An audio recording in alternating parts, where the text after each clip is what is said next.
पर मैं ये मानता हूँ कि 5 लाख रुपए करना गांव की मुख्य समस्याओं का निपटारा सरपंच लेवल पे इससे हो जाएगा। जो लोग हमें 3.5 साल से तोड़ना चाह रहे थे, 3.5 साल पॉजिटिवली चले हैं, आगे भी चलेंगे। जो लोग झूठ बोलते हैं या भ्रम फैलाते हैं, मैं उनके ऊपर इतना ही बोलना चाहूँगा कि हमारी प्रोग्रेसिव सोच है। और देखिए, उनसे चर्चा करी थी, मेरे पास भी कई आए थे। उस चर्चा के अनुसार सरकार ने कई कदम उठाए हैं। उस प्रोसेस को आगे कैसे लेके चल रहे हैं तो समय के साथ है। आज सरकार द्वारा कोई भी काम डायरेक्ट अलॉटमेंट नहीं किया जाता, टेंडर प्रोसेस को फॉलो किया जाता है। फिर भी सरकार ने 5 लाख का जो लिमिट बनाया है, मुझे लगता है कि ये हमारे साथियों को इसके ऊपर काम शुरू करना चाहिए। अगर कोई दिक्कत आती है तो सरकार ने 2 से 5 किए, अगर कोई और ज़रूरत पड़ेगी तो और उनसे डिस्कशन करके आगे करेंगे। पर मैं ये मानता हूँ कि 5 लाख रुपए करना गांव की मुख्य समस्याओं का निपटारा सरपंच लेवल पे इससे हो जाएगा। चौटाला जो वादे करके आए थे, उनमें से 3 वादे किए थे, एक भी वादा पूरा नहीं हुआ। मेरे को तीनों गिनवाओ, मैं जवाब दे देता। बाईपास का खास तौर पर NHAI को ऑलरेडी प्रपोजल भेज दिया गया है। साउथ बाईपास की 80% ज़मीन एक्वायर हो चुकी है, 20 पेंडिंग है। जैसे उनकी रजिस्ट्री होगी, इंटरनल बाईपास भी बनेगा और शहर का बाईपास भी बनेगा। NHAI ने ऑलरेडी अप्रूवल दे दिया, गवर्नमेंट ऑफ इंडिया की अप्रूवल आ गई, DPR बन रही है। दूसरा मेरी कॉन्स्टिट्यूंसी का आप मेरे से पूछ रहे हो, 3 चीज़ें, एक का जवाब दे दिया, 2 और बताओ।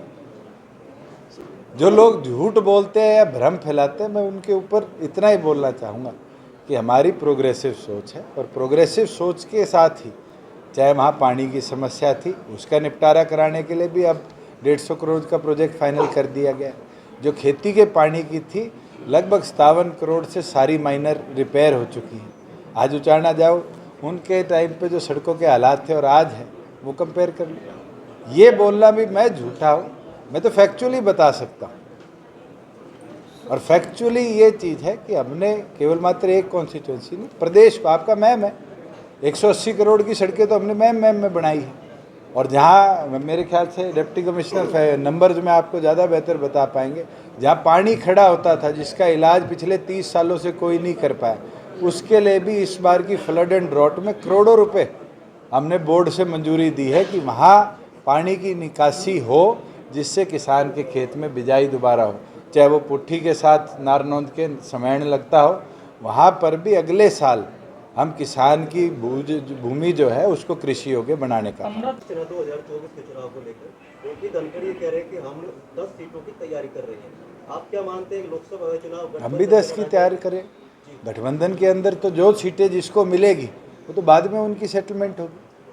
आज के दिन कहना मैं 2 की कर रहा हूँ, वो 8 की करे, मैं 3 की कर रहा हूँ, वो 7 की करे, मेरे लिए भी जायज़ नहीं है, उनके लिए भी जायज़ नहीं। दोनों पार्टियां मिलके, जो लोग हमें 3.5 साल से तोड़ना चाह रहे थे, 3.5 साल पॉजिटिवली चले हैं, आगे भी चलेंगे। जहां बात तैयारी की है, तैयारी तो पॉलिटिकल पार्टी को 90 विधानसभा और 10 लोकसभा, 84 आपकी म्यूनसिपल लिमिट्स और 6200 जिला पंचायतों में हमेशा रखनी पड़ती है।